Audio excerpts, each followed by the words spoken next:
my name is John and welcome to my YouTube channel, which is John's Box. So it's another edition of Through Learning to Service. If you haven't watched my previous videos, I've been talking about this booklet or book, whatever you prefer to call it, published by a former head teacher of Park School, Philip A. Goggin, around about 1980. If you don't know who I am, here's my mush when I was 14 or 15 or 16, respectfully. Here I got the school tie undone, so rather the top button undone and the tie down, as was the fashion in those days.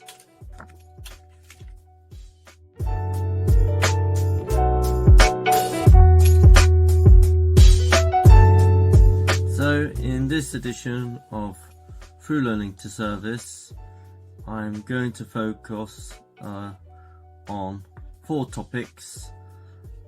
It's a mixed bag actually. It is about charity and help, but so is half of this booklet or more is about charity and how Park School has helped the various charities or had helped the various charities over the years during its existence. I'm also going to mention something about music and sport, or rather a few things. So the school has had a very impressive record when it comes to charities and helping them, and I'm going to start off with helping the blind, and that all started in 1963 when the school began helping the Westcott Home for the Blind, providing them with a concert of Christmas music, parcels of groceries, games, and many more. There were actually plans by Dr. Elsie Woodall to plant a scented garden. Whether that was the case, I don't know. Maybe if you remember anything about that, you could mention it in the comments. The help towards Westcott Home went on for several years, especially through Fraser House, particularly in even in 1968. And I will quote something from the booklet, page 58 actually, so I'll just find it, bear with me, put on my glasses. Yes, this is what Sheila Carter, house captain of Fraser House, went on to say this year, in 1968 by the way. This year, as in previous years, we have kept in close contact with the residents at the Westcott Home for the Blind. Many of these people do not receive many visitors, and so even our visits only last half an hour. If our visits only last half an hour, great satisfaction is gained, knowing that you have made them cheerful for a while. It goes on to say, at Christmas, the senior girls of the house support individual presents for the residents from house funds. These were then wrapped up and given to the residents, who were really thrilled. A cheque, if you remember checks, was also, or rather a cheque was also sent to the Sunshine Fund for blind babies and young people. There's also something mentioned here about embroidered tablecloths, cushion covers, tray cloths, raising money again, £10, and Miss Dr. Woodall was to retire as well in that year from the school. Dr. Woodall was the one who, or rather Dr. Elsie Woodall was the one whose initiative it was to help Westcott House. Going on, continuing with help for the blind, there was the Park Eye Camps in the 1970s, which included sponsored walks organised annually Also, there was the help given to the Royal Commonwealth Society, money raised for various eye camps in Asia, and which proved successful since many people's eyesights were restored thanks to the help that Park School was to provide. And again, this action took place over many years there.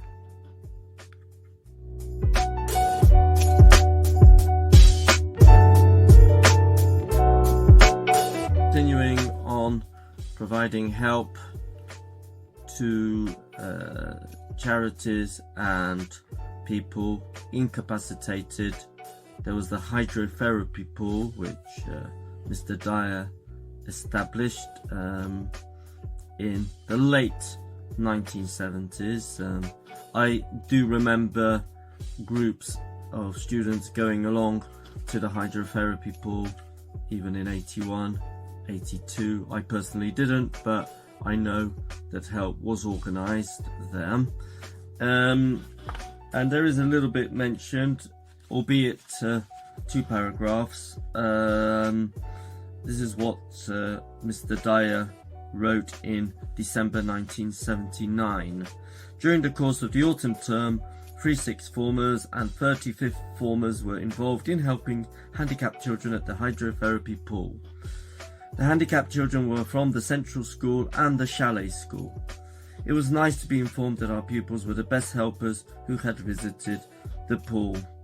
Yep, so they also received Christmas cards and a calendar which the children of those schools made by hand, and there was also a photograph there and a nice kind word to my swimming helper with love from. So that help was returned by way of a Christmas card and calendar. So that's the hydrotherapy pool.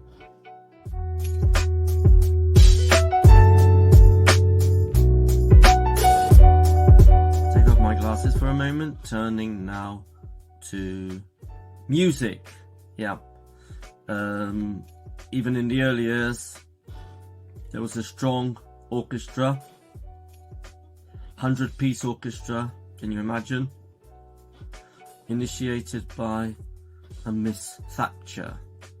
The surname Thatcher does do wonderful things, although the former PM does, or did rather, have her lovers and her haters. But okay, no politics here, certainly not when we're talking about the wonderful booklet. Anyway, again, the music was combined with providing entertainment for those less abled.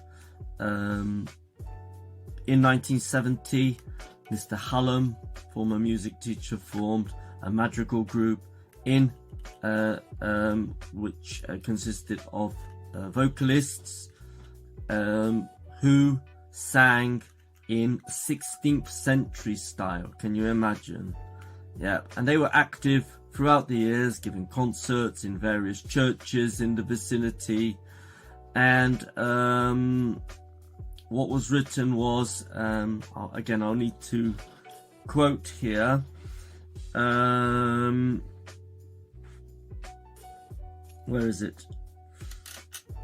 Yes, this was written by Mrs. D. Arnold, who wrote about a dance drama in 1972, performed at the Bristol Cathedral, and or rather it was Alison Benfield who wrote. The madrigal group is not just a school activity, but also a leisure activity, and we enjoy singing in local churches such as Blacklands and Broadhinton, of course many more. And it mentions here that community service reaches its heights when participants enjoy serving for its own sake. Yeah. Perhaps the highlight of this group was a trip to Dinard in France in 1973 to perform at an ecumenical festival there. So music was a big thing at Park School, and that's thanks to the teaching staff who were fully engaged in that development for students. Last but not least, we turn to sport, and again Park shone in sport as well. I'll read what Mr. Coggin wrote in 1980 about sport at Park. Playing for the school is a very real form of community service, but it is not the purpose of this account to record our sporting achievements over the years. I believe, however, that the outstanding successes of the PE department arise directly from the policy of placing the emphasis on participation, teamwork, and playing to the spirit as well as to the letter of the laws. Fair play.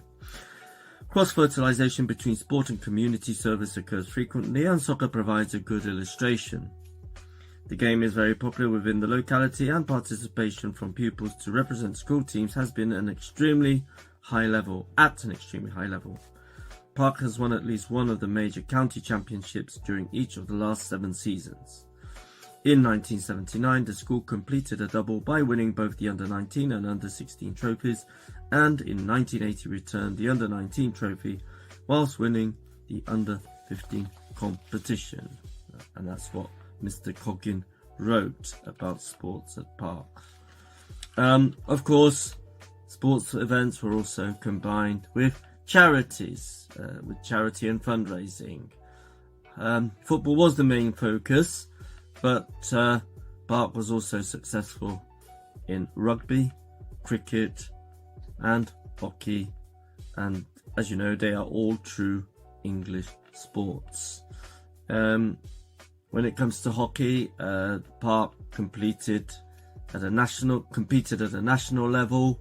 They entered the All England finals in May 1980 for 2 days at Crystal Palace, and money was needed to go on this All England final, and that money was raised with the help of school organisations and a few local businesses. Yeah, I do remember Park School sports days, and also I remember the teachers playing a game of cricket with the students.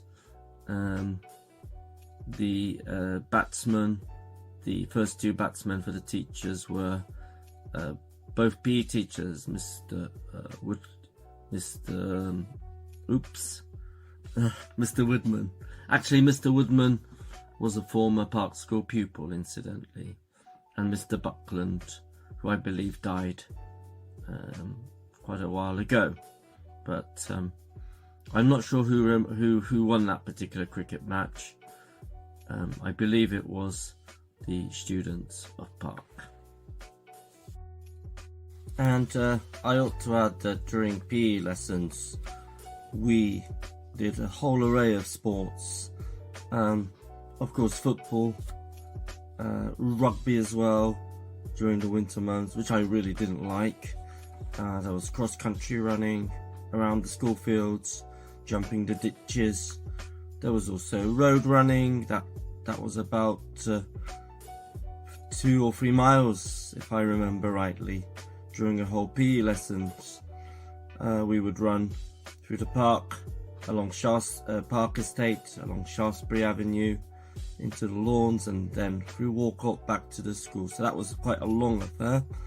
Hockey, not ice hockey, but hockey on concrete, and with the indoor basketball, volleyball, and table tennis, and a little bit of gymnastics. So that was my personal experience of PE lessons at Park School.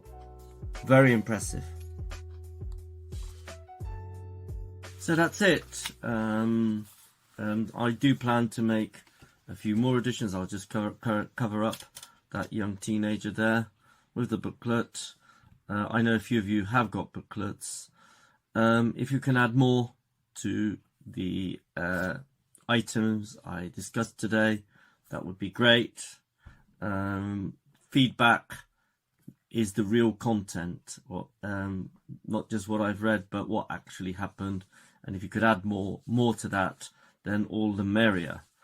I'll be back again in February for another edition of Through Learning to Service. And thank you for listening to this mono waffle, or whatever you want to call it.